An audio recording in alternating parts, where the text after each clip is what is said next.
one piece of advice I do want to give to any aspiring writer when it comes to looking for a publisher: anyone who asks you for money, you need to get the hell away from them and just tell them why. Because there are a lot of these publishers out there that are just vanity presses, and the only thing they want is your money. And yes, they will put your book out, but there's no reason for that. You can do just as well if you wanted to self-publish and use that $3,000 or whatever they're going to charge for that. They'll make it look good. They'll even send you a nice folder that says book contract, author contract. Stay the hell away from them. There are legitimate publishers out there. They will not ask you for money. They will help you do this. And if you don't want to go through that trouble, do not ever pay someone to publish your book. You can do this with Amazon for free. You can find a publisher who will do it, who will give you a good deal. But if you're paying someone to publish your book, you're getting ripped off. No legitimate publisher is ever going to do that. Some of these guys, they look good because some of them actually are imprints of legitimate publishers, but you don't want to work with these people. They are that when you're looking for a publisher that is not legitimate, please stay away. Please take my advice. I never did it. I'm asking you not to do it. That's some great advice. That's great advice. Now, I'm going to bring up a topic that we're going to breeze on. We're going to talk about Psychotoxin Press. I'm pretty sure everybody's heard the news about what has gone on down there. Alex, I know you've had a lot of run-in with the former owner, Christopher Pelton. Yeah.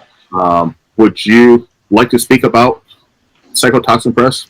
Yes, I would. Well, basically, I was approached by Chris Pelton about three months ago, and he, we were talking about my contributing story to what's called iTales.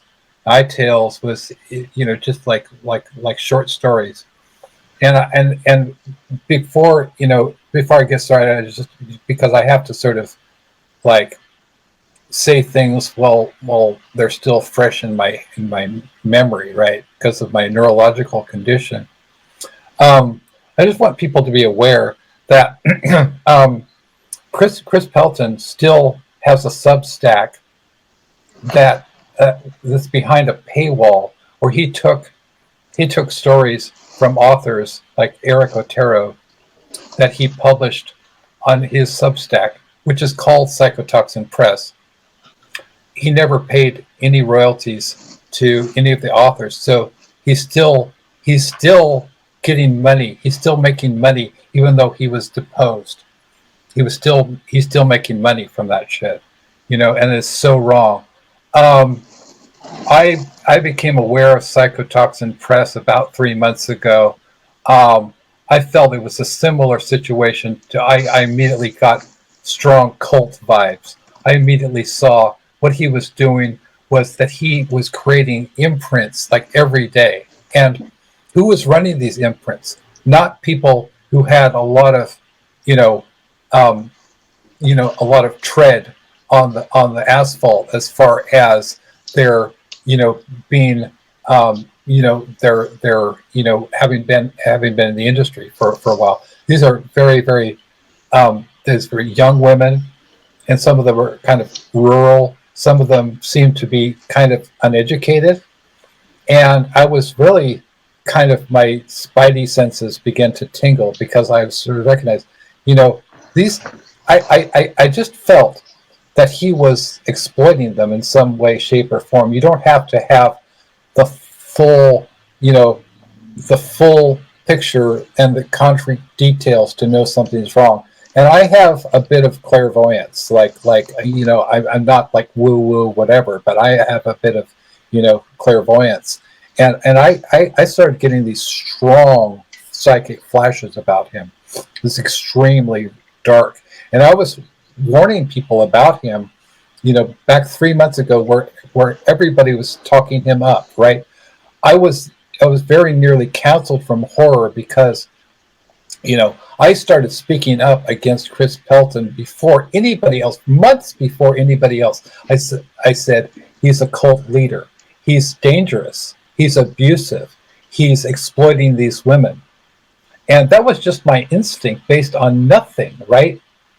Um, Now it comes out and it's blown up on social media, and so this has been posted as public information on Facebook, and I think maybe X too, that he approached numerous women. For example, Jessica McHugh, who's just very, very well respected person in the industry. Jessica McHugh, and he asked her to head up his poetry imprint for free, right? What we're learning, and I'm working with a journalist who's doing an expose of psychotoxin press, and it's going to be a Gonzo style expose. He's talked to like 15 different authors who are with Psychotoxin Press, and they all said that they were never paid royalties. None of the imprint editors, were all women, oddly enough, except I think for Thomas Stewart, who you had on the show. And shout out to Thomas Stewart. I'm actually in an anthology with Stewart. It's called Shocking Sojourns, which has come out Nice. from Sydney Schiff at Gaping Paw Gaping Maw, right? Gaping Maw Publications, and it's on Godless, and it's also on Amazon now, and it's got me, it's got Thomas, it's got Harrison Phillips, it's got Sarah DeRosa, who's kind of a up and coming extreme horror author.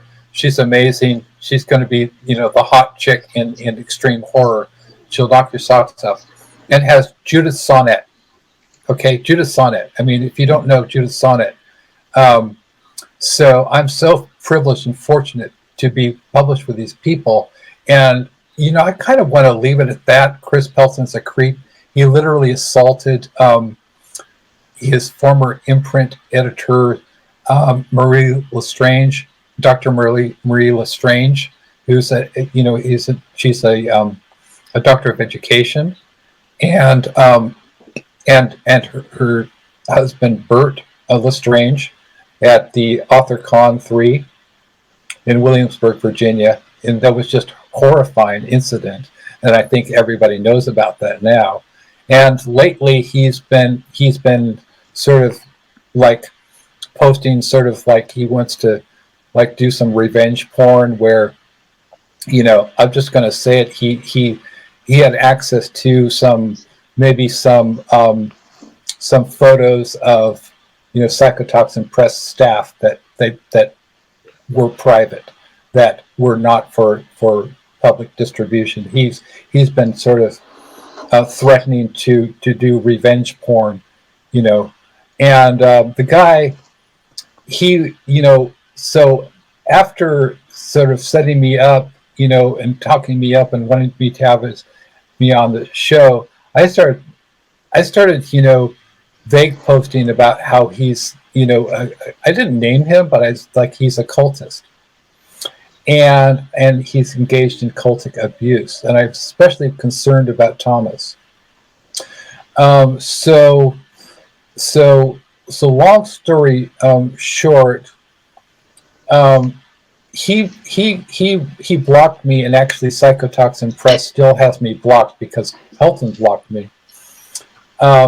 He posted when I was doing, actually this parlays into how I met JC, because I was planning to do an eco horror splatterpunk anthology called Chunks 2, which was a sequel to my 2017 the body horror anthology, Chunks of Barf Sorrow anthology, right?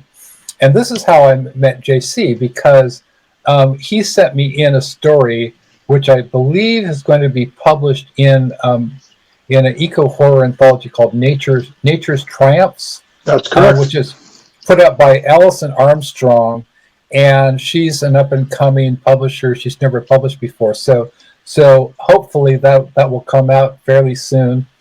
It's got some amazing stories, and so that's how we met. But Pelton interfered. He wanted to do his own, because it was supposed to be a bees charity book, right? And Pelton has no original ideas. He literally took his tag, like the purveyor of nightmares and nostalgia. He misspells nostalgia, right? What an idiot. And purveyor of nightmares is literally a registered IP of a video game company. So nothing he does is original. He started talking about how he was going to do a bees book too. He wanted to do a bees book. And when because of his manipulation, a number of my authors left because they were associated with him and they didn't want to be associated with me. And a lot of people threw me under the fucking bus because of him, because they were so desperate to be on his program, The Horror Connection, which now no longer exists. So, fuck you, Josh Darling. Okay? I'm sorry. I'm just going to name names here. I'm going to fucking name and shame, right? Anyway, people who threw me under the fucking bus on behalf of this creep. Okay, sorry. I had to get that out of my system. And there it is. So this is not for, this is not safe for life. He is not safe for life. He's a creep. Because I pushed back, I always push back because I'm a strong man. I'm a strong man. I'm a proud man. And I pushed back and I said, no, you're not going to steal my, this is my vision. It's based on William Blake. It's based on, his poem, which contains the lines, some are born to sweet delight, some are born to endless night, auguries of innocence, right? Jim Morrison took those lines and made it into a song, End of the Night, right? William Blake, the great, British romantic poet of the late 18th and early 19th centuries.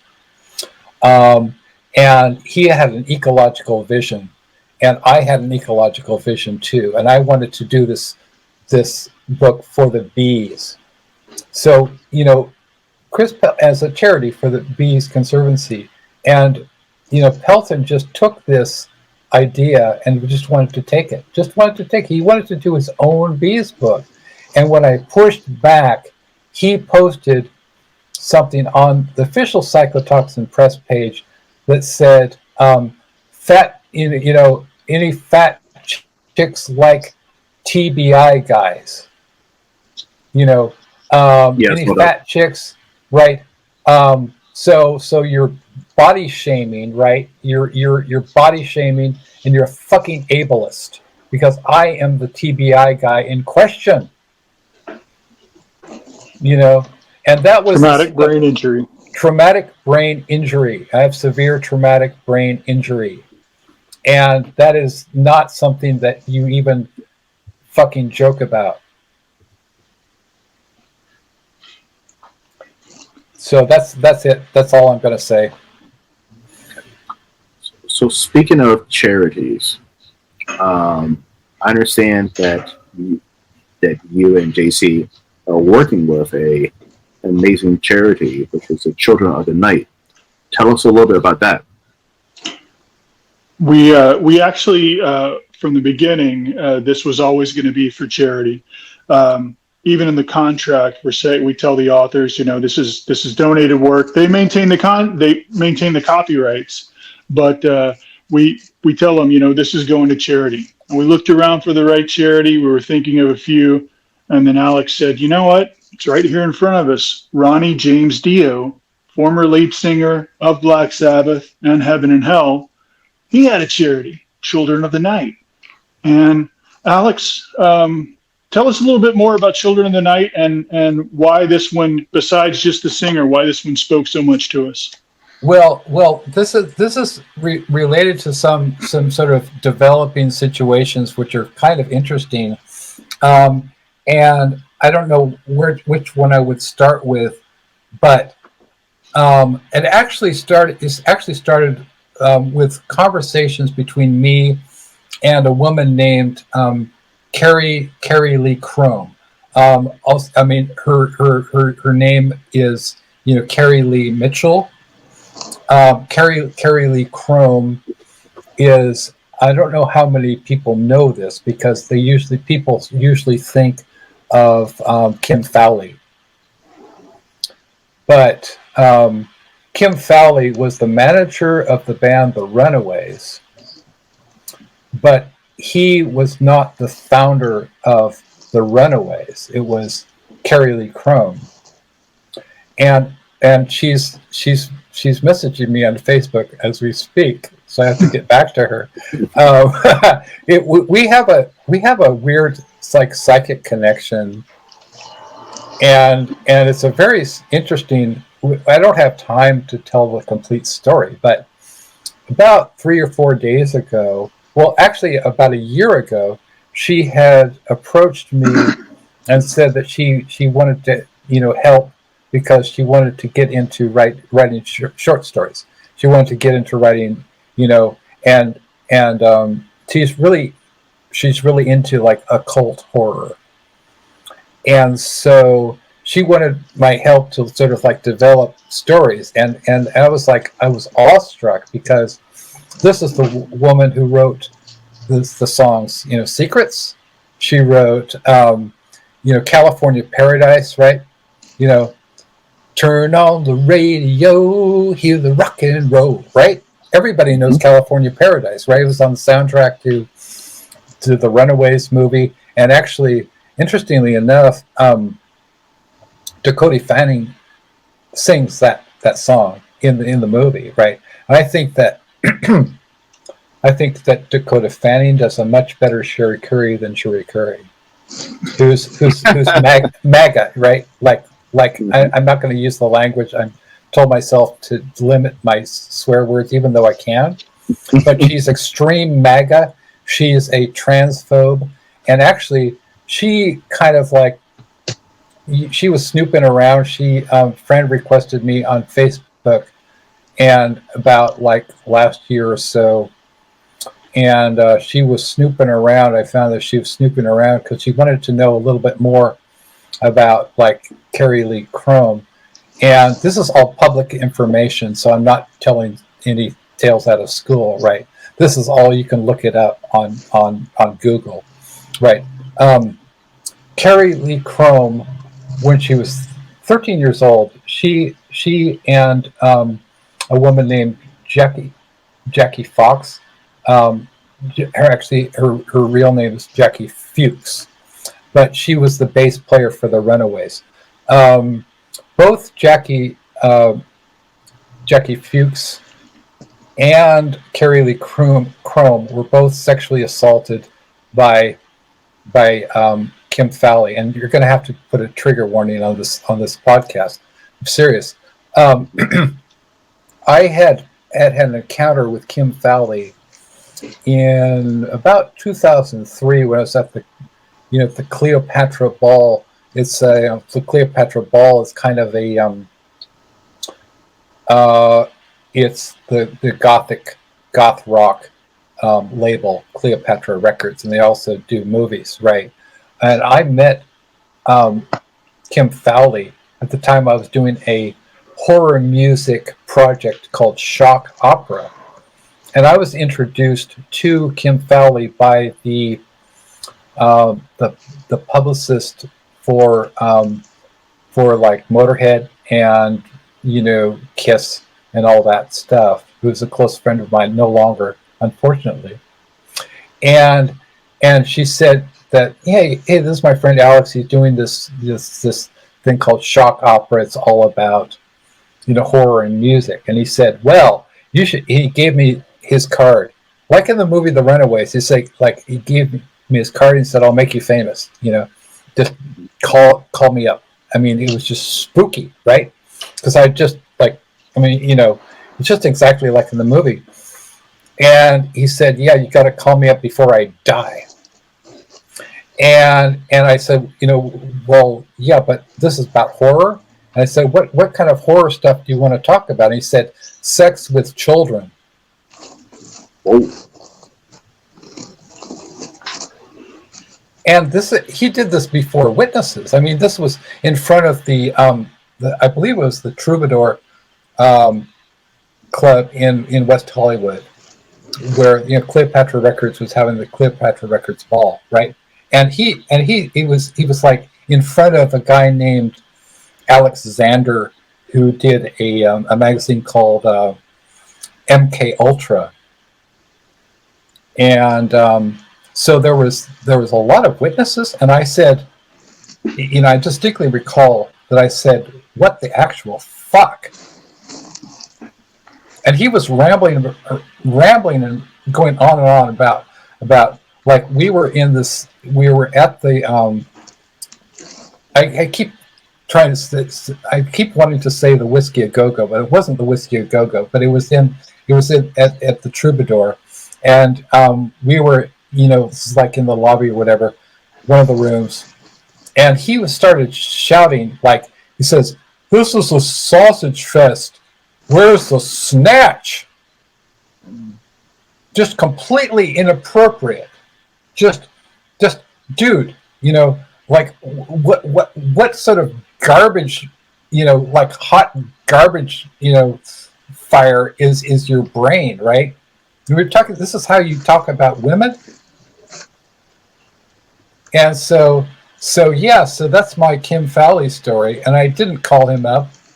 I did not call him up. I mean, he had nothing to say about horror in music except for being a rapist of children. jeez. So, yeah. That's powerful. He just admitted it. Powerful stuff. Yeah, he admitted it. Jeez. And as a side note to that, there are lawsuits against his, because he has passed away now. When he said, "Call me before I die," he did pass away a couple of years later. Yes. But there are lawsuits against his estate for sexual assault of minors. Yeah. And I think that those are still pending at this point. Yeah. In fact, those were brought by Carrie, and and again, I'm not telling anything that's not public information. It was in the, I believe it was in the New York Times. I think it was in the LA Times. Anyway, so you can look that up. Your viewers on YouTube can look up that information, and it's all tied up with litigation. Carrie is suing the estate of Kim Fowley because of sexual of them. Also, Rodney Bingenheimer. People know about Rodney Bingenheimer. He was a sexual predator, and he and Kim Fowley sort of basically tag teamed young girls at the English disco in the 70s, and that's how Carrie met. I think that's where Carrie met Joan Jett. So, yeah. Well, I mean, it's a great cause that you guys are definitely working with and donating, because Yeah. I mean, it's very much tied in with this whole sexual exploitation of minors and runaways, and like Dio had that song, "Throwaway Children." Sing a song for the runaway children, the throwaway child. And it has a children's chorus. It's a very powerful song. It's on the Killing the Dragon album. All right, so let's jump to something else. JC, you have a new book out It's called The Black Dahlia. By the way, you're hitting me with some heavy shit tonight. But okay. But that's a good interview. It's a good interview. Oh, absolutely. Yeah, my fifth novel just came out, actually, just a little bit before Alex and I started working together on Hand of Doom. It's called The Black Dahlia. It is my first actual true crime novel.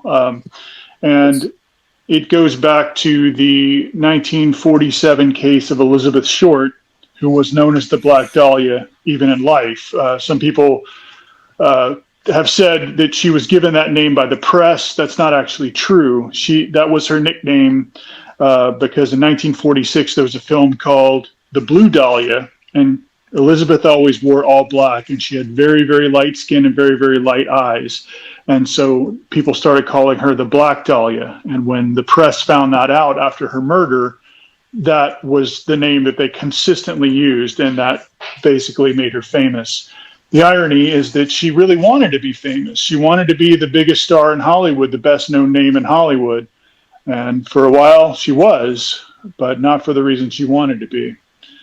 She was murdered, and again, this is a mystery novel, and it's also based on true events, but it is definitely a horror novel. So you horror hounds out there, you should definitely pick this one up. The truth is as horrific as what I've written.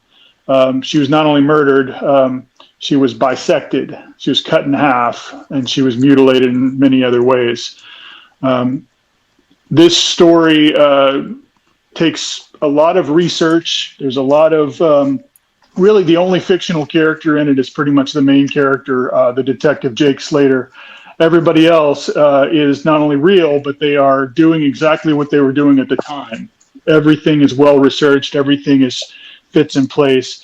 It explores a lot of different possible culprits of this murder, and it does light on one of them. It is still unsolved. But the biggest challenge of this novel was to give you a satisfying ending where the case is solved, but also explains why it's not solved according to the general public. Why would it be solved and then nobody knows about it? So you'll have to read it to understand how that goes. It is definitely a very scary novel. It is definitely a very hard-hitting novel. I'm proud of it, and the reviews have been good so far. And I do want to thank my publisher, Spellbound Books, over in the UK. People I've worked with before at other publishers started this one. Sumaira Wilson in the UK. She and her associate Nikki started Spellbound Books, and it is a really fantastic publisher. I'm very proud to be with them, and they very much believe in the Black Dahlia. So more to come, but please do check it out. It's available on Amazon. Awesome. All right. Thank you. Got one last thing. Alex, I hear that you have a story to tell us about Dr. Drew. Oh yes, Dr. Drew Pinsky. Well,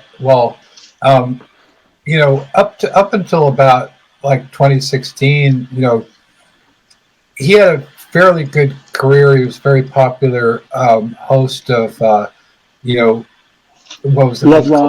Love Line, right? With Adam Carolla, and he did Celebrity Rehab, where he basically exploited people like Rodney King.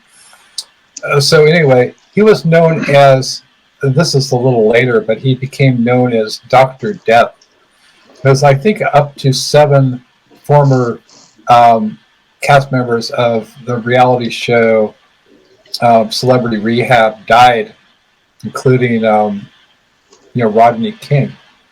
But anyway, who drowned, rest in peace. Under mysterious circumstances. I'm not saying that Dr. Drew did it. I'm just kidding. I don't want to get sued. That's a joke, okay? That's a joke, right? Dr. Death. But he's like an anti-vax conspiracist. He's a shill for the pharmaceutical companies, and he's against weed, which is kind of ironic considering that he pushes toxic psychiatric drugs on people, because he's paid off by big pharma. Okay, I'm just telling truths here. People can look that shit up. when I was working for Los Encinas Hospital, I did transcription for him. I did transcription for all of the, Dr. Om Prakash, Joseph Harasti, all the staff who was working there at the time. And Dr. Pinsky's name came up on the, we did had a digital interface where, like the next dictation would come up on the board, and we would snatch it and just do the dictation, whatever came in. And so I was always I'm a human being. We had celebrity clients. We had the guy from what was that band? It was like Velvet Revolver. It was we had Britney Scott Spears. Weiland. Yeah, Scott Weiland. We had Britney Spears. We had some people. I mean, this is well-known information. I'm not telling any secrets there. And what Drew Pinsky kind of bugged me, because he would say, for instance, when his dictation about, this was in 1998, so it's like I probably signed a non-disclosure agreement, but whatever. This is anyway.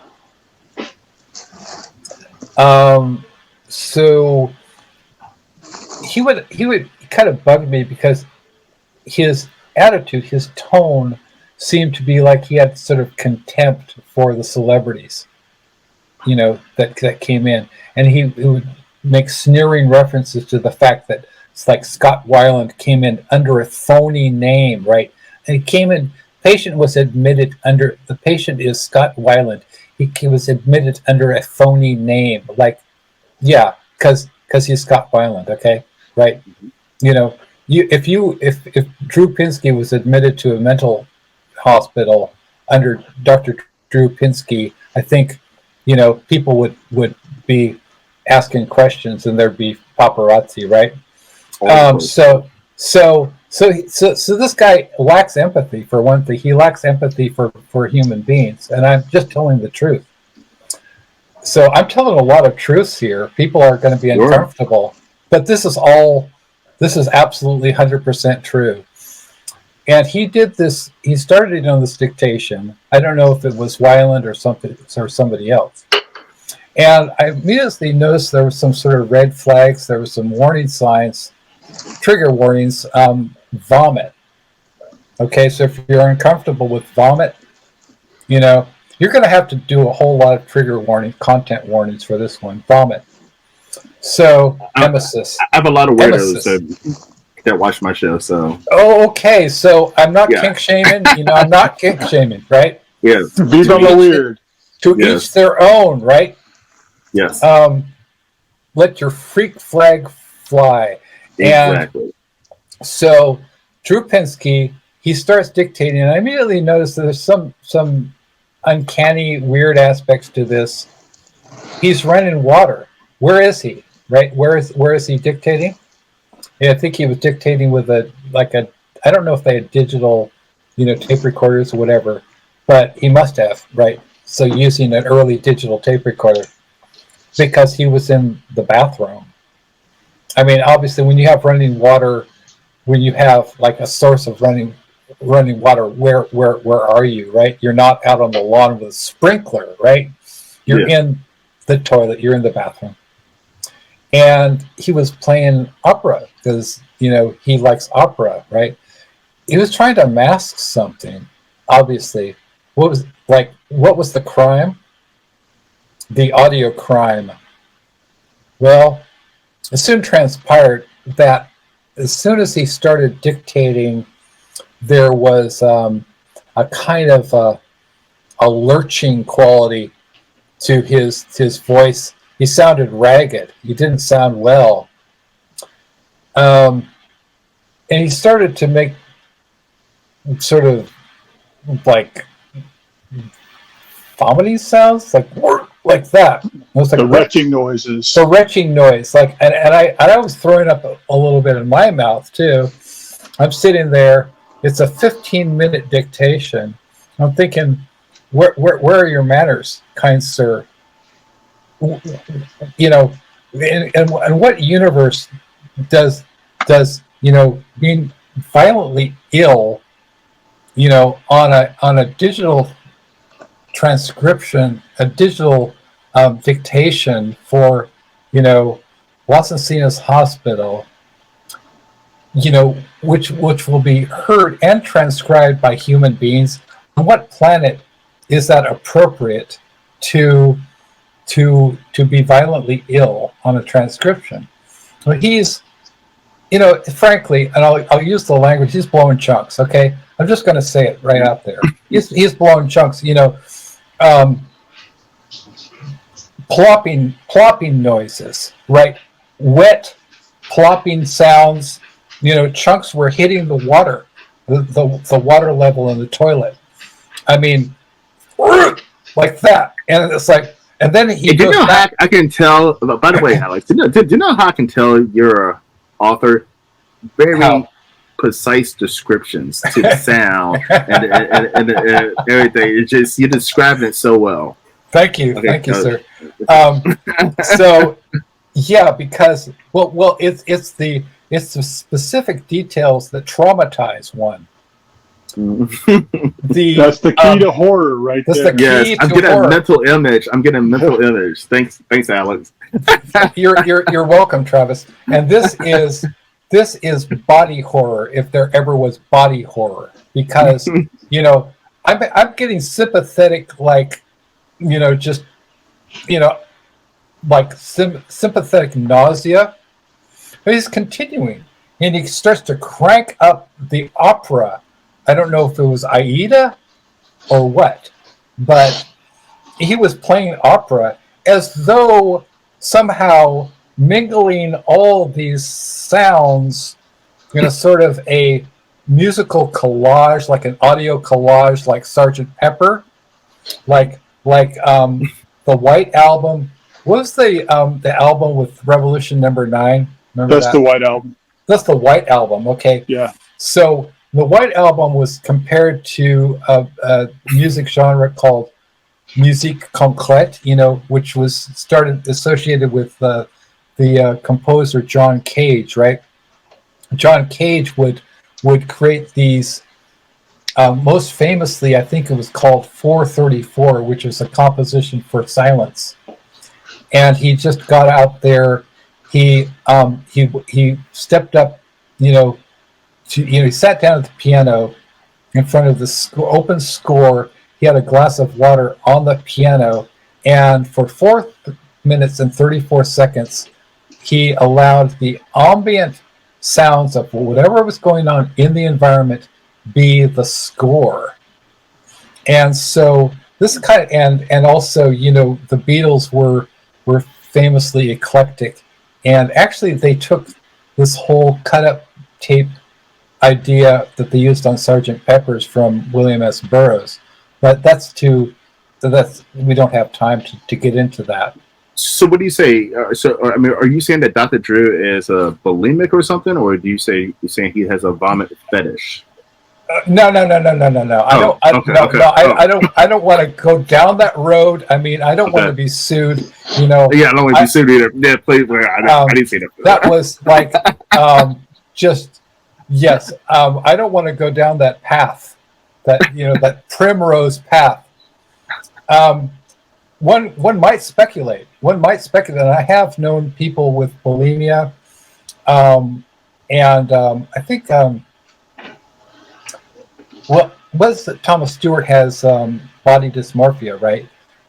Yes. But which is a very tragic condition. But he was just sick. He was just sick, like that Aerosmith song, "Sick as a Dog." You know that one, right? He didn't cut the recorder off. He didn't. No, he was. Of course, he had to be conscious of what he was doing because he was trying to cover up the sounds of the crime. But by trying to cover it up, it just made it worse. It just made it worse because like I'm trying to as a transcriptionist, like trying to like one of the biggest problems as a transcriptionist is you have to deal with sort of like ambient noises in the background, other people, sounds. Somebody scrapes a chair, and that like then the volume on the chair scraping sounds wipes out the dictation. So I'm like, and we're on a time clock. This is like a famous rehab facility, right? We had like Britney Spears or whatever. So I had to get this thing out, and so I'm white knuckling it, man. I'm white knuckling it, get through the thing, and then it's 15 minutes of sheer hell.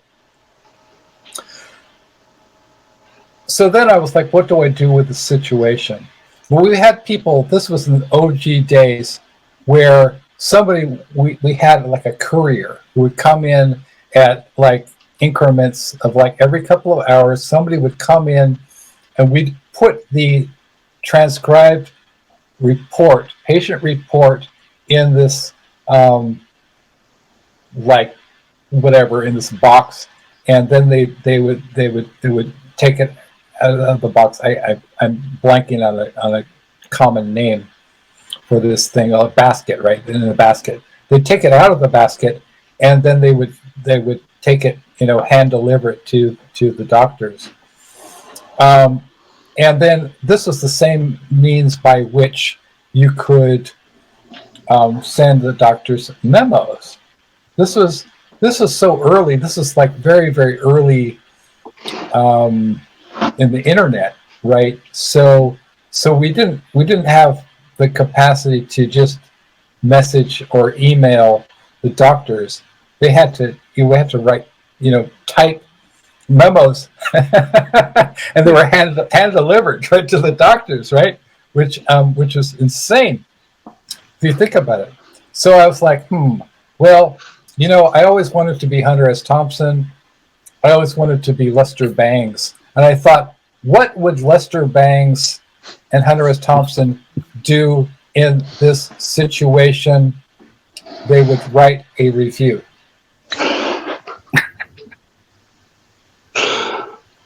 And so he did.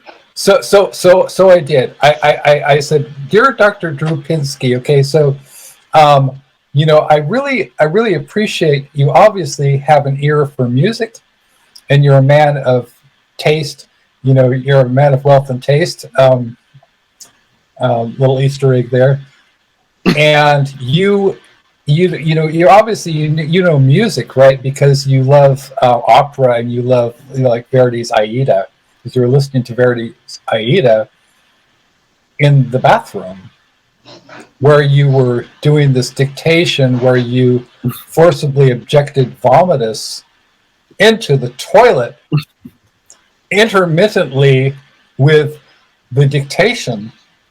And I can respect that as a music journalist and a scholar of music and a student of musical history, because whether or not you're aware of sort of current trends, that you're right up there with people like Merzbow, the Japanese noise musician, right? Industrial noise, Trent Reznor. I was saying, you have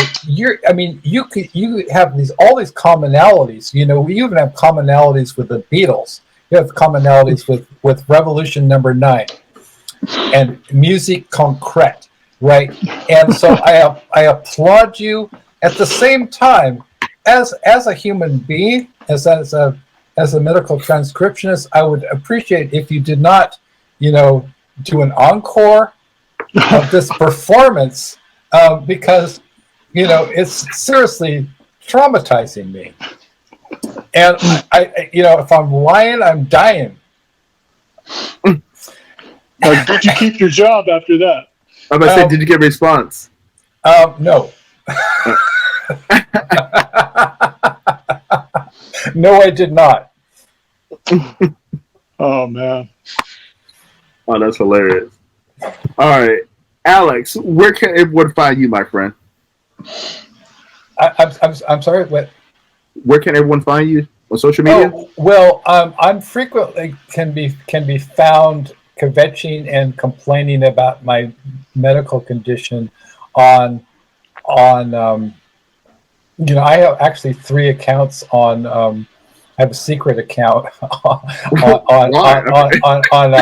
Facebook, and one of my accounts. I'm just going to say it. One of my accounts is a cat. I'm a cat. I'm a cat named Felicia Salceria.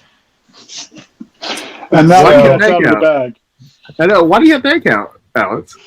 Long story. I was sort of hiding out from social media drama and chaos, and I decided, well, I'm going to be a cat. And I'm a huge fan of Lady Gaga, so I have Alex S. Johnson account on Facebook, and I have another Alex S. Johnson account on Facebook. I had to create the second account because Chris Pelton reported my first account to Facebook, and so I kept getting suspended. So, I just don't know what to tell you about that. But so I've been restored. So I'm back on the Facebook account, which has Lady Gaga on my profile pic. And would you ever work with Chris Pelton again? I'm trying to say this with a straight face. Would you ever work with Chris again? As a warden, as a prison warden, yes, I would happily. Yeah. Okay. Yes. All right. I would say that as a joke. I would say it's a joke, Alan. Yes. No, that's funny. That's black humor, It's satire. Right? Yes. Yeah, satire. Haha. Because he's threatened to sue me, right? Mm-hmm. So he might sue you after this interview. Oh, definitely. But he'd be, he'd have to sue me, and I have $5 to my name. So good luck, Chuck, with that one, right? Yeah. Wow, lovely man.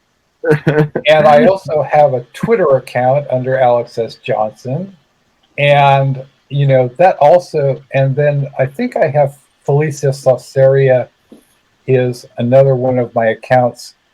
Felicia Salceria, the cat, has another account. That's too long a story for you. But, next time. I want to hear about why you're a cat. Yes. JC, where can everyone find you? You look for the name Noomsi. That's my nickname, KNEUMSI, and that's pretty much on any social media.